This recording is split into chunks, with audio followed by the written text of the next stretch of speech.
Hi, everybody, and welcome. Today, I have a very special guest, Sarah Howe, who is one of my role models in Nurtured Heart and in life in general. I need to say that I met Sarah Howe. She was an author of some books for the Nurtured Heart, and she was somebody who did a TED Talk on Nurtured Heart. And I was this little person who was meeting someone really cool. And I went over to her and she was talking to me as if we were best friends and like totally eye to eye with me. Like I'm a real person. I was like, oh, and she signed my books, which was so fun.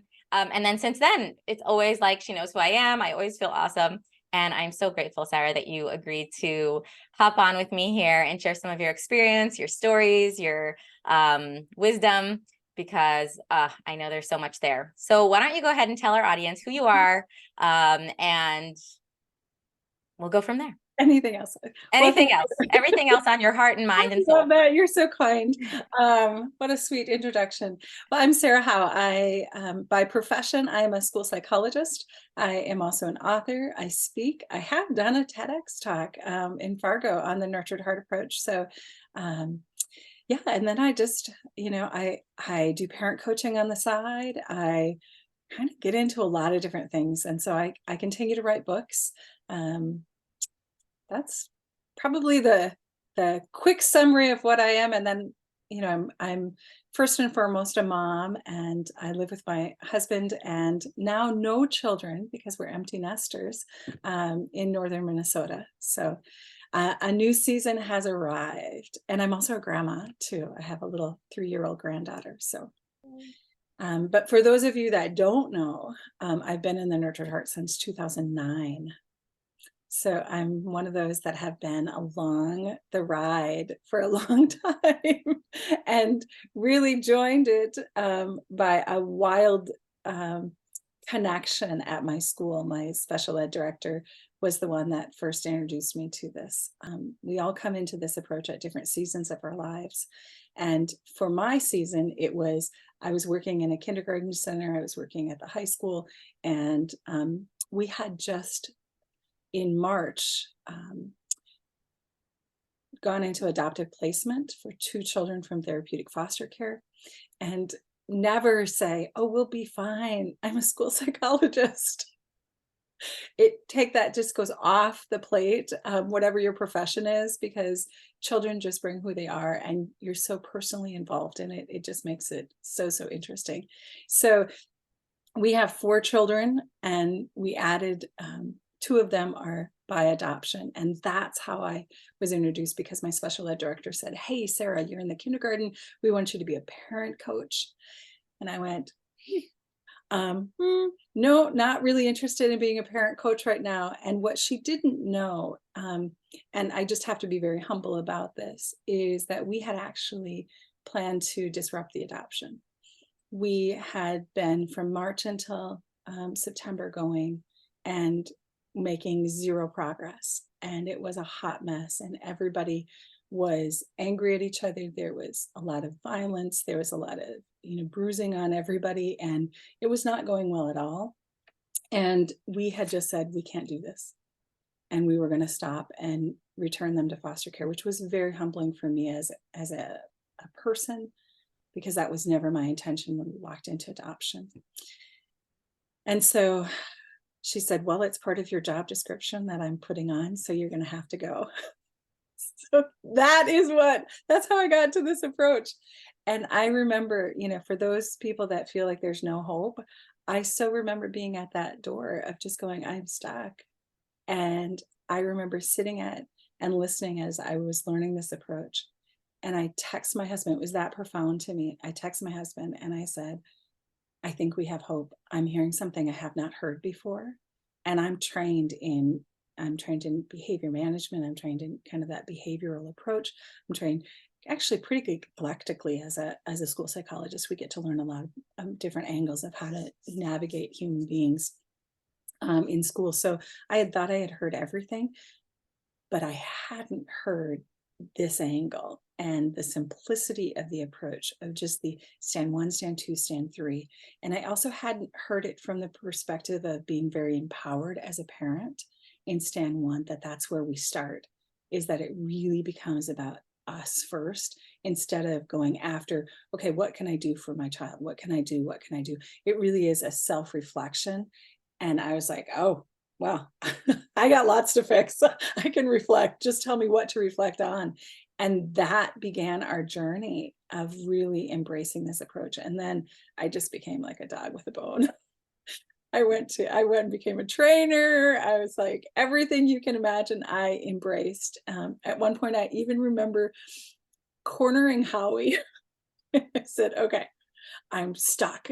And we had this beautiful conversation about notching up and how to take it to the next level, because my children were so intense and they were so bathed in negativity that that upside down energy was so, it was just so default that everything I did wasn't enough in just kind of the simple stand one, stand two, stand three. You had to kind of go that next notch up level, and really be self-reflective, because they could read me so well. And I wasn't used to being so vulnerable to children. But literally, if I had like a tweak in my spirit, like I was a little bit angry, it was interpreted as had done something wrong.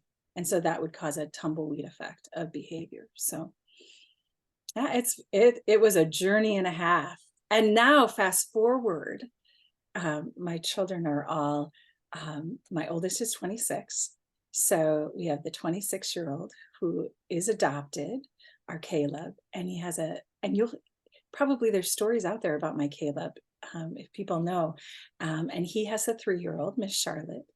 Then there's Justin, who is a bio, and he's 22.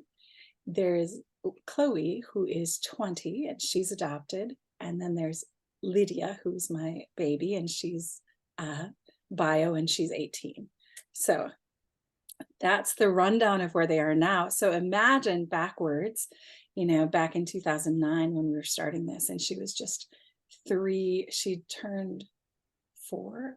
Was she just 3? No, she was turning 4, kind of in that season of where we were at. So she's only grown up with this.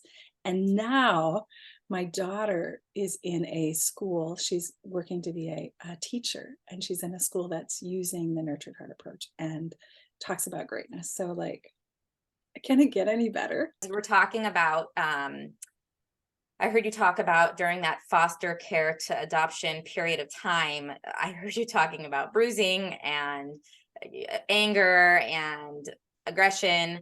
And you have your 2 bio. And then I heard you talk about how you weren't once you were implementing nurtured heart, you hadn't been used to being as vulnerable with kids, which tells me that things were different with your bio kids before this transition.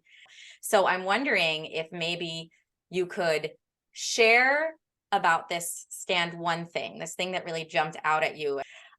Share about what that looked like for you, or what that means in real life, walking us through the transition of, you've got these adoptive kids, or you're hoping to adopt these kids, but you're watching your family like that you had already just in chaos, and not feeling, I heard you say hopelessness, not feeling like you could be the parent to these kids. Learn, because I want to hear more about that skill, but I also want to hear more about your story.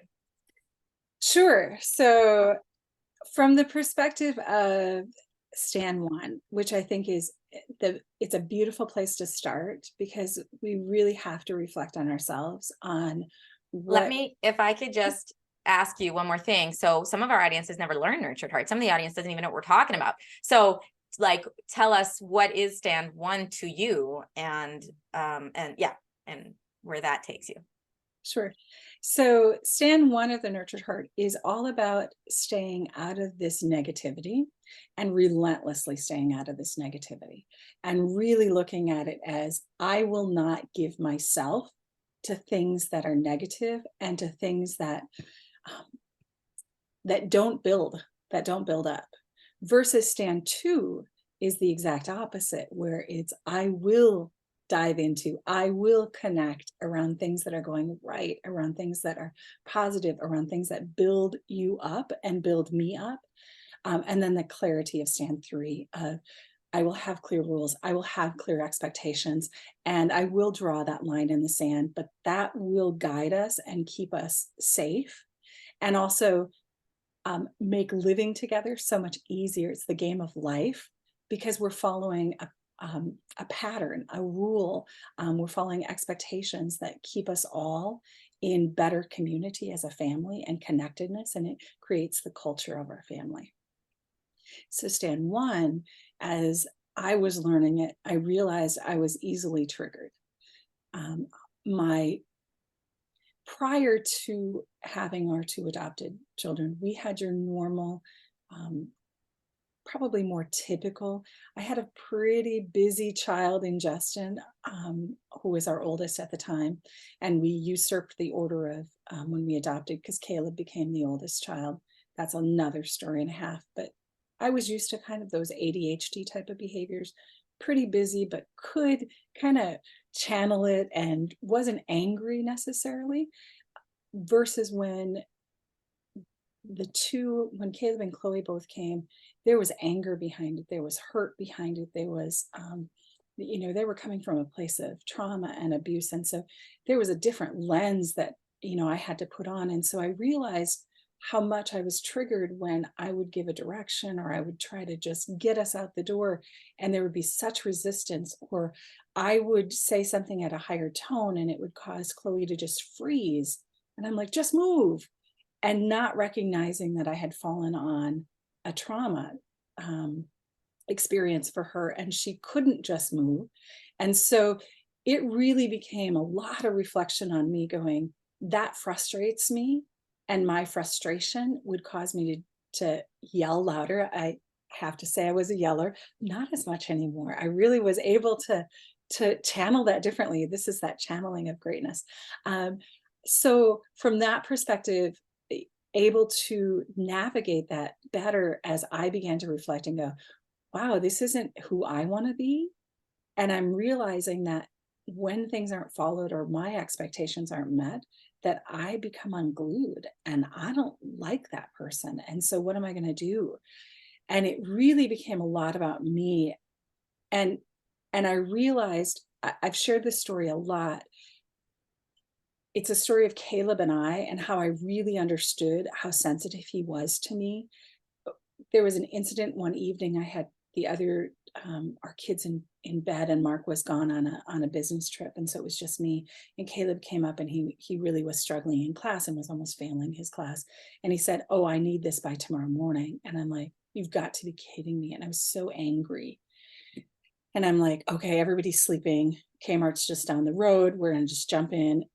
And we get in the car. I'm road raging. Seriously. Like I slam on the brakes when I hit the stop sign and I like jerk forward. He jerk. And I'm like, it was enough to pull me back to go, I don't want to be this mom. Oh my gosh. And I just looked at my son, you're going to need to reset. I'm going to need to reset. And like, nobody talk, clear expectations as we drive to Kmart. So we drove to Kmart. And I remember pulling into the parking stall, like literally pulling in and going, okay, I think I'm okay. Never announced it. We walked into Kmart, got our stuff, got back into the car. And then he says to me, he goes, I won. Because it was just that, you've got to be kidding me. I'm trying so hard. And I'm like, nope, Sarah, approach with curiosity. Just take a deep breath. And this is that stand one practice where we just have to notch it up ourselves and go, don't react to everything. Approach with curiosity, get your own mantras. And one of my mantras is, it matters how I show up. I'm like, it matters how I show up. And I got myself back to that level place. And I'm like, I just don't understand. And he proceeded to tell me that he basically said, I only took halfway to Kmart to reset. You didn't reset until you pulled into the parking stall. I'm like, what? How did you know that? I didn't announce it. But I realized how much his whole system was so hypersensitive to me that I was actually triggering him over and over again by things that had nothing to do with him. And he didn't. And so it was just that put me in a spin of curiosity myself, of like, how do I parent from a place of, I can't parent when I'm angry. I can't parent when I'm unglued. And I need to figure that out. And that has nothing to do with my children. That is everything to me to go, why am I so upset that they don't want to follow my directions? because I said so. I mean, what am I going to do? Go like pick them up, move them? And that's just not a possibility. But I really had to come to terms with that. We don't control each other. And that was like, ah, because I like control. And letting go of that and going, okay, we have to have a different family culture. And we actually got to the point that we all reset everybody in the family. Like at any point when we moved off who we really wanted to be as a family, someone could say, I think that's a reset. And we were able to reset ourselves back to what we wanted as a family. And so our stand two became, what do we want to grow in our family? Is it integrity? Is it love? Is it playfulness? Is it fun? And those are the words that we all embraced. And then when we got to, that stand one, our stand three of when we crossed the line, we easily knew what we were resetting to, back to this culture of this family that we created, and that became the glue, the notch up that made this more than just, here's a script that we want you to follow for a recognition. It's so much bigger than that. That's where it had sustainability for us, because it became how we navigated each other, but also how we navigated life. Oh my goodness. I'm like so emotional right now, Sarah. It's like I need to have some conversations I want to have some conversations with my kids. Oh, it's so beautiful what you're describing. That idea that your stand two was what you want to grow in the family as a family. And as a family, you're moving towards that. As a family, you're setting back to that. I want that too. Okay. Yeah, it's so much bigger, because then it doesn't matter. We often get stuck in, I came to this approach because of this child. And when I shifted to go, I came to this approach, yes, first because I wanted to figure out how to navigate Caleb and Chloe. But ultimately, it morphed into this, I came to this approach because I want a family that I love to be a part of. And that means that we're all together on that, and no one can be excluded from that. That's where you can't just do it to one child. Because we're a family unit, we create the culture we want. And then you look at those words and you look at them differently, because they feel different to you when you're community. And it starts with our family. So Sarah, we have a few minutes left, and I want to hear so much. I trust that your family didn't say, okay, mommy, now we're going to build a culture that we want. So let's talk about what the culture is going to be. Integrity, great. Now let's reset to integrity. And everything was fine from then. You talked about learning that you are the one who's getting triggered, and that you're triggering your kids through your being triggered. You can't parent when you're angry. I guess for the last few minutes, if you could reflect on what did you learn? What did you do? How did you, so you're angry. So then what? So it's all about you. Great. That's nice to hear. Now what was the what was it? What did you learn? What did you find? And how did you do that? I don't know if you can put that into a few minutes, but I don't know if I something at least. I will pull on my being a school psychologist, because things have to make sense to me, and I love research and I love understanding. And so I really dove into understanding trauma, and I really dove into understanding our fight, flight, flee responses, and what that does, to the hippocampus, the amygdala in our brain. And I really started to understand that what I was doing at first was, I would say, I just need to breathe.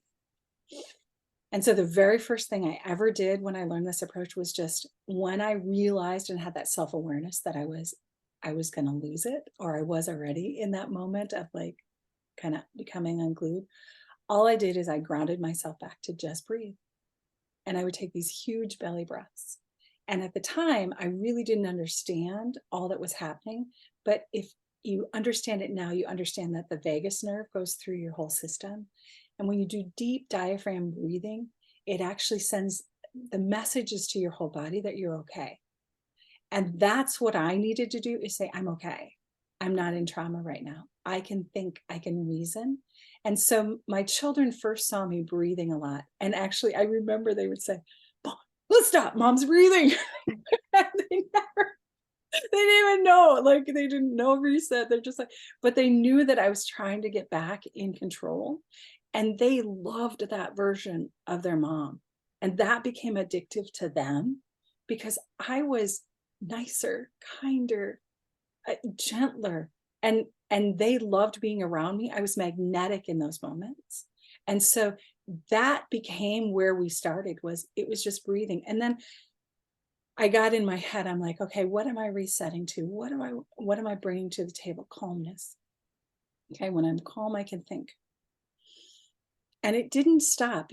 I always tell people, there were times that I had to literally go between my children so they wouldn't hurt each other. It wasn't like it was perfect at all. But me walking in when I'm calm and going, we're going to need to separate. And I'm breathing the whole time through it is way different than me going in, knock it off. I'm done with this. Like, stop. You go here. You go here. We're not doing this. This isn't what you can just feel, I can feel it when I say it. I'm like, oh gosh, my muscles get tense. And for kids that are really hypersensitive to that energy, which is often what I think intense kids are, that just is fuel on the fire. So just throw gas on the fire. So a great place to start is figure out what you need to do, whether it's close your eyes. I tapped into my faith a lot too. I would say a Bible verse. I would close my eyes. I would just like say a prayer, like, I am not going to make it through this. Like, you're going to have to give me something, God. And that was my reset. So again, it was just these small baby steps. And as I was able to kind of get to that place where I was not constantly in kind of a fight or flight myself, then you can see so much clearer. And then you can parent. And you're right. None of my children are like, yes, we'd like to have integrity. No, but it's the difference between when you come home and you're like, hey, what happened? And they're like, what? I'm like, who cleaned this? Who's responsible? I'm like, oh my gosh, because you can feel it through, I have the same intensity, So I just used it and leaned into it and went, well, I was going to yell, but I'll just yell for greatness. And my kids loved it. And we just, because they could feel my heartbeat. And then we were connected. So, oh my gosh, thank you so much. Sarah, this is like, I just want more and more and more. This is such a gift that you're having this conversation here. My audience is so lucky. I'm so lucky. And I'm just going to breathe. I mean, that's what I'm taking from this. I'm going to breathe. I'm just thinking, like, what happens inside my body, like you're talking about the brain and the vagus nerve and all this. My kids are fighting, and I have a special needs son, and then I have my kids who are neurotypical but very jealous and confused in themselves too, because they do love him, but it's a lot for them to put all of their feelings aside for his special needs and see all that we invest in him. It's a lot of confusion there. Like, that whole dynamic is very hard. And like the what they're experiencing is one thing, but what I experience in response to their experience, I mean, wow, there is so much going on there, because there's the fear of how they're impacting his self-worth because of his experience just having special needs and having them be angry. And then it's my experience of them being so angry. Wow, they're so jealous. They're not getting their needs met. I'm not being a good mom to them, and now I have to protect him. But if I protect him, I make them jealous and I'm not protecting them. I mean, it's crazy. And it goes on and on and on. And I'm so overwhelmed just by my own, it's not their experience anymore. Now it's my experience. And I'm just all like your internal dialogue. And this is the reset that I'm taking with this conversation, is this, I'm just going to breathe. And I remember the days when I was in the beginning of Nurtured Heart, and I had this moment where I was breathing about something unrelated to my kids. I was standing in the kitchen breathing with my eyes closed, and I opened my eyes. I was facing the staircase, and I opened my eyes, and I see that my daughter was sitting on the staircase waiting for me to finish resetting so she could tell me something. Like, she was just sitting there. And then I think there was another time, I don't know, jumbled memories, but I'm pretty sure there was another time I was breathing and one of the kids was like, mommy. And then I think it was my son who said to my daughter, mommy's resetting, wait, just this was, and what I want that again. So this is a good reset for me, Sarah, because it's been intense. We had 3.5 weeks of vacation without camp. Like that was a lot. I'm like, woo, this is the best conversation ever. Thank you so much. And stay tuned, guys, because we're going to have another conversation with Sarah Howe coming up in a few weeks. And also, I want to throw in there also a plug for the episode called On Trauma, for you to look back if you'd like some of that education Sarah was talking about the vagus nerve and the brain and all that. I had 3 amazing people on this podcast talking about trauma that will give you some of that education. So go back and find that episode, and see y'all next time. Thanks for being here.